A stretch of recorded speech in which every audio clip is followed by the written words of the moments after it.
வணக்கம் மாணவர்களே. இந்த வீடியோவில் 10ஆம் வகுப்பு கணிதம் அலகு 3 இயற்கணிதம் பயிற்சி 3/15 மூன்றாவது கணக்கு பார்க்க போறோம். இது வரைபடம் கிராஃப் பற்றிய கணக்கு பார்க்கலாமா?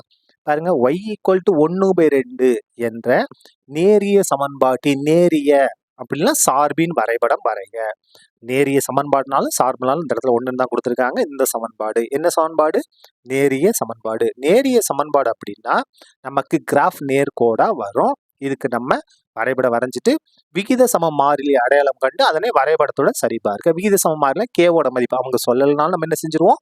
கண்டுபிடிச்சிருவோம். அதுக்கு அடுத்தது எக்ஸோட மதிப்பு 9னா ஒய்யோட மதிப்பை கண்டுபிடிக்கணும். ஒய்யோட மதிப்பு 7.5னா எக்ஸை கண்டுபிடிக்கணும். ரொம்ப ரொம்ப ஈஸியான கிராஃப், ஒரு முக்கியமான கிராஃப் தான். கண்டுபிடிக்கலாமா? பாருங்க, முதல்ல y = என்ன எழுதியாச்சு? x/2ன்னு 1/2 × x கொடுத்துருக்காங்க இல்லையா? இதை நம்ம கொஞ்சம் மாற்றி எழுதுவோம். எப்படி எழுதலாம்னா x/2 ரெண்டும் ஒன்று தான். கணக்கில் என்ன கொடுத்துருக்காங்க? 1/2 × xனாலும் x/2 ஒன்று தான். அதாவது இங்கே என்ன அர்த்தம்? எக்ஸ்னா ஒன்றுன்னு அர்த்தம். 1 x x ஓ 2 ரெண்டும் ஒன்று தான். இப்போ பாருங்க, xy நமக்கு அட்டவணை வேணும். ரொம்ப ரொம்ப கவனமாக பாருங்க, ஈஸியாக இருக்கும் பாருங்க. இந்த இடத்துல எக்ஸோட பகுதியில் 2 இருக்கு. அப்போ எக்ஸோட மதிப்பு எப்படி எடுத்தா கணக்கு ஈஸியா இருக்கும்? அதான் ரொம்ப ரொம்ப 2 மடங்குல எடுத்தோம்னா ஈஸியா இருக்கும். பாருங்க, எக்ஸோட மதிப்பு 2, 4, 6, 8, 10, 12, 14 இந்த மாதிரி 2 மடங்குல எடுத்துக்கிட்டோம்னா நமக்கு ஈஸியா இருக்கும். வேற மாதிரி எடுத்தாலும் எடுக்கலாம், வேண்டாம்னு சொல்லலை. ஆனா புள்ளி தசம புள்ளியில வரும். இந்த மாதிரி எடுத்துட்டா ஈஸியா. ஏன் 2ன்னு எடுத்திருக்கோம்? எக்ஸோட பகுதியில் 2 இருக்கு, அதனால 2 மடங்குல எடுத்தாச்சு. இப்போ பாருங்க, ஒய்யோட மதிப்பு y = x/2, y = x/2. எக்ஸுக்கு பதிலாக இந்த இடத்துல 2 பிரதியிட போறோம். 2/2 2 கொண்டு வகுத்தா 1. அதுக்கு அடுத்து எக்ஸுக்கு பதிலாக 4க்கு பிரதி 4/2 4 2 கொண்டு வகுங்க. 4/2னா 1 2 2 4. அப்ப என்ன வரும்? 2. எக்ஸுக்கு பதிலாக என்ன செய்யணும்? 6 பிரதியிட போறோம். அப்ப 6/2 கேன்சல் பண்ணுங்க. 1 2 2 6. அப்ப இந்த இடத்துல என்ன வரும்? 3. அதுக்கு அடுத்து எக்ஸுக்கு பதிலாக 8 பிரதியிடுங்க. 8/2 2 2 4 2 8. அப்போ 4. அதுக்கு அடுத்து எக்ஸுக்கு பதிலாக 10 பிரதிடுங்க. 10/2 அப்படியே வந்துடும். 2 2 2 10. அப்போ இந்த இடத்துல 5. அதுக்கு அடுத்து எக்ஸுக்கு பதிலாக 12 பிரதிடுங்க. 12/2 2 2 6 12. அப்போ இந்த இடத்துல 6. அதுக்கு ஒய்க்கு பதிலாக 14 பிரதிடுங்க. 14 சாரி எக்ஸுக்கு பதிலாக 14. இந்த 2 பிரதி அப்படியே வந்துடும். கேன்சல் பண்ணுங்க. 7 2 14. அப்போ இந்த இடத்துல 7. சரியா? இப்போ பாருங்க, குறிக்க வேண்டிய புள்ளிகள். முதல் புள்ளி என்ன? 2, 1. ரெண்டாவது புள்ளி 4, 2. மூணாவது புள்ளி 6, 3. அதுக்கு அடுத்தது 8, 4. அதுக்கு அடுத்தது 10, 5. அதுக்கு அடுத்தது 12, 6. கடைசியில் 14, 7. சரியா? முதல் இதை நம்ம முடிச்சிருக்கோம். அட்டவணை போட்டோம், குறிக்க வேண்டிய புள்ளிகளை எடுத்து எழுதிட்டோம். இப்போ இது நேர் மாறுபாடா எதிர் மாறுபாடான்னு நம்ம கண்டுபிடிக்கணும். பாருங்க, எக்ஸோட மதிப்பு 2 4 6 8 10ன்னு அதிகமாகுது. ஒய்யோட மதிப்பு 1 2 3 4 5 6ன்னு அதிகமாகுது. அப்ப எக்ஸோட மதிப்பு அதிகரிக்கும் போது ஒய்யின் மதிப்பும் அதிகரிக்கிறது. எனவே இது நேர்மாறல் ஆகும். நேர்மாறல்னாலும் மாறுபாடுனாலும் ஒண்ணுதான். நீங்க எப்படினாலும் எழுதிக்கங்க. நேர்மாறல் ஆகும். அப்படின்னா அந்த நேர் மாறுபாடு 2 1 தான், தப்பு கிடையாது, மாறுபாடு ஆகும். சரியா? இப்ப நம்ம கேவோட மதிப்பை கண்டுபிடிக்க போறோம். நேர் மாறுபாடுல கேவோட மதிப்பை கண்டுபிடிக்கிறதுக்கு y/x. இப்ப பாருங்க, ஒய்யோட மதிப்பு என்னது? 1/xோட மதிப்பு 2. அப்ப கேவோட மதிப்பு 1/2. இங்க கூட எடுக்கலாம், 2/4ன்னு வரும். இந்த இடத்துல பாருங்க, 1/2 எழுதிட்டோமா? இதை கூட எடுக்கலாம், 2/4. 2/4னா 1/2 தான் வரும். நமக்கு சமன்பாடு வேணும். சமன்பாடு நமக்கு இதுல கணக்கிலே கொடுத்துட்டாங்க. நீங்க ரொம்ப கஷ்டப்படவே வேண்டாம். 1/2 × x கணக்கிலே கொடுத்துட்டாங்க. அதை அப்படியே எடுத்து எழுதிக்கலாம். அதுக்கு அடுத்து நம்ம என்ன செய்ய போறோம்? முடிவு எழுதணும். எது வரைஞ்சிட்டு? கிராஃபை வரைஞ்சிட்டு. சரியா? பாருங்க, இந்த புள்ளிகளை எல்லாத்தையும் நம்ம எதுல குறிக்க போறோம்? கிராஃப்ல குறிக்க போறோம். குறிப்போமா? பாருங்க, கிராஃப் எடுத்துக்கிறேன். ஒரு நிமிஷம் இருங்க. கிராஃப் எடுத்தாச்சு. பாருங்க, இந்த இணையா இருக்கு இல்லையா, கிடைமட்டமா இருக்கு இல்லையா, இது எக்ஸ் அச்சு. இந்த செங்குத்தா இருக்கக்கூடிய அச்சை ஒய் அச்சுன்னு எடுத்துக்கிட்டோம். பாருங்க, எல்லாமே இந்த கோடு பளிச்சுன்னு இருக்கும் பாத்தீங்களா, அந்த கோட்டை தான் நீங்க பயன்படுத்தணும். 2 சந்திக்கிற புள்ளி 0.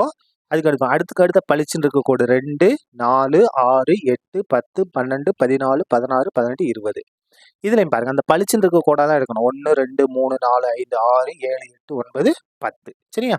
பாருங்க எக்ஸ் அச்சுல 2 மடங்கு எடுத்திருக்கோம், ஒய் அச்சுல 1 2ன்னு எடுத்திருக்கோம். அளவு திட்டத்தை கண்டிப்பா எழுதணும். எக்ஸ் அச்சுல 1 சென்டிமீட்டர் எத்தனை அலகுகள்? 2 அலகுகள். நம்ம 2 மடங்குல எழுதியிருக்கோம். ஒய் அச்சுல 1 சென்டிமீட்டர் எவ்வளவு? ஒரே ஒரு அலகு தான். ஏன்னா 1 2 3 எழுதியிருக்கோம். இப்போ புள்ளிகளை குறிப்புமா பாருங்க. எந்த புள்ளிகளை குறிக்க போறோம்? முதல் புள்ளி பாருங்க 2,1. எக்ஸ் அச்சுல 2, ஒய் அச்சுல 1. அப்ப 2ல இருந்து மேல் நோக்கி 1ல இருந்து வலது பக்கம். அப்ப இதான் என்னது? நமக்கு தேவையான முதல் புள்ளி 2,1. அடுத்த புள்ளி பாருங்க 4,2. X அச்சுல 4, Y அச்சுல 2. 4ல இருந்து மேல வரணும், ஒய் இங்க இருந்து வலது பக்கம் வரணும். அப்ப இதான் என்னது? 4,2. அடுத்த புள்ளி பாருங்க 6,3. பாருங்க எக்ஸ் அச்சுல 6, நீங்க பேனா பயன்படுத்தக்கூடாது, பென்சில் தான் பயன்படுத்தணும். 6,3 இந்த இடத்துக்கு வருமா? பாருங்க எக்ஸ்ல இருந்து 6, ஒய்ல இருந்து 3. இதான் என்னது? 6,3. அதுக்கு அடுத்தது 8,4. எக்ஸ் அச்சுல 8, ஒய் அச்சுல 4. இதான் என்னது? பாருங்க ஒய்க்கு நேரா 4. 8,4. அடுத்த புள்ளி 10,5. இங்க இருக்கு பாருங்க 10,5. எக்ஸ் அச்சுல 10 இங்க இருக்கு, ஒய் அச்சுல 5 இங்க இருக்கு. அப்ப 10ல இருந்து மேல் நோக்கி, ஒய்ல இருந்து வலது பக்கம். இதான் என்னது? 10,5. அதுக்கு அடுத்தது 12,6. எக்ஸ் அச்சுல 12 இங்க இருக்கு, ஒய் அச்சுல 6 இங்க இருக்கு. அப்ப பாருங்க இந்த இடத்துக்கு வருமா? இதான் என்னது? 12,6. கடைசியில 14,7. 14 இங்க இருக்கு, 7 இங்க இருக்கு பாருங்க. இதான் என்னது? 14,7. இது என்ன மாறுபாடு? நேர் மாறுபாடு, நேர்மாறல். அப்ப நம்ம என்ன செஞ்சிடலாம்? ஸ்கேலை வச்சு இணைச்சிடலாம். சரியா? பாருங்க ஸ்கேலை வச்சு கரெக்டா நம்ம குறிச்சிருக்கக்கூடிய புள்ளிகளை இணைச்சிருங்க. பென்சில் நீங்க பயன்படுத்தணும். சரியா? இந்த இடத்துல அம்புக்குறி போட்டுருங்க. சமன்பாடு நம்ம கணக்கில் கொடுத்துருந்தாங்க. y = 1/2 × x. எடுத்து எழுதிடுவோமா? y = 1/2 × x. இப்ப பாருங்க வரைபடத்தை வரைஞ்சிட்டோம். இதான் வரைபடம். 2 கேள்விக்கு நம்ம விடை இது பண்ணணும். எக்ஸோட மதிப்பு 9னா ஒய்யோட மதிப்பு என்னன்னு கண்டுபிடிங்க. பாருங்க எக்ஸோட மதிப்பு 9னா ஒய்யோட மதிப்பு கண்டுபிடிமா. எக்ஸ்ல 9 எங்க இருக்கு? 8 இருக்கு, 10 இருக்கு. 9 எங்க இருக்கும்? இது 2க்கும் நடுவுல இந்த இடத்துல இருக்கும். சரியா? அப்போ இதுல இருந்து இதான் என்னது? 9. இந்த 9ல இருந்து மேல் நோக்கி கோடு வரையணும். எதை தொடணும்? மேல போய் இந்த கிராஃப் போய் நம்ம தொடணும். தொட்டோமா? தொட்டுட்டு அப்படியே இடது பக்கமா திரும்பணும். இடது பக்கம் திரும்புங்க. இடது பக்கம் திரும்பிட்டோம். எந்த இடத்துல வந்திருக்கோம்? 4க்கும் 5க்கும் நடுவில். அப்ப 4,5. அப்ப எக்ஸோட மதிப்பு 9 அப்படின்னா ஒய்யோட மதிப்பு என்ன? 4,5. எழுதிடலாமா? எக்ஸோட மதிப்பு 9 அப்படின்னா ஒய்யோட மதிப்பு 4,5. அதுக்கு அடுத்து பாருங்க ஒய்யோட மதிப்பு 7,5னா எக்ஸோட மதிப்பை கண்டுபிடிக்க போறோம். 7,5 எங்க இருக்கு பாருங்க? ஒய்யில 7 இருக்கு, 8 இருக்கு. அப்ப 7,5 எங்க இருக்கும்?